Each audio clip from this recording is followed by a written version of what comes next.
बहुत सारे लोग फ़िदिये के ताल्लुक़ से सवाल पूछते हुए नज़र आते हैं कि जनाब फ़लाँ शख्स बीमार हो गया, क्या हम उसकी जगह नमाज़ पढ़ सकते हैं, हम उसकी जगह रोज़ा रख सकते हैं। लेकिन जो ख़ालिसतन बदनी इबादत हैं, तो बदनी इबादत में नियाबत नहीं हो सकती।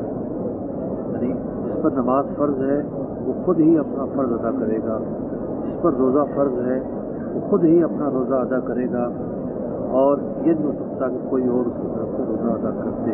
हाँ, किसी का इंतकाल हो गया और नमाज़ों का फ़िदिया कोई वसा देना चाहते हैं, वो फिर एक अलग सूरत है। या फिर रोज़ा रखने के हवाले से कोई शख्स बुढ़ापे में शेख फ़ानी की तारीख़ पर पूरा उतरता है, उसकी तरफ से फिर फ़िदिया दिया जाता है, एक रोज़े के बदले एक सदका फ़ितर। वो एक और सूरतें हैं। जो बदनी इबादत हैं, ख़ालिसतन बदनी इबादत, उनमें नियाबत नहीं हो सकती। अलबत्ता हज के अंदर बात सूरतें ऐसी हैं कि बंदा, क्योंकि हज के अंदर हज माली इबादत भी है और बदनी इबादत भी है, तो रोज़े और नमाज से हट कर है। हज के अंदर बात ऐसी सूरतें हैं कि बंदा ख़ुद हज पर नहीं जा सकता तो किसी और को अपनी तरफ से भेजता है, उसे हज बदल कहते हैं। तो एक अहम मसला है।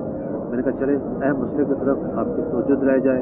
इस वक्त मस्जिद नबी शरीफ में मौजूद हूँ और यहाँ बैठकर ये मसला बयान कर रहा हूँ। अल्लाह ताला हमें शरीयत मुताहरा के मसाइल को सीखने की तौफीक अता फरमाए।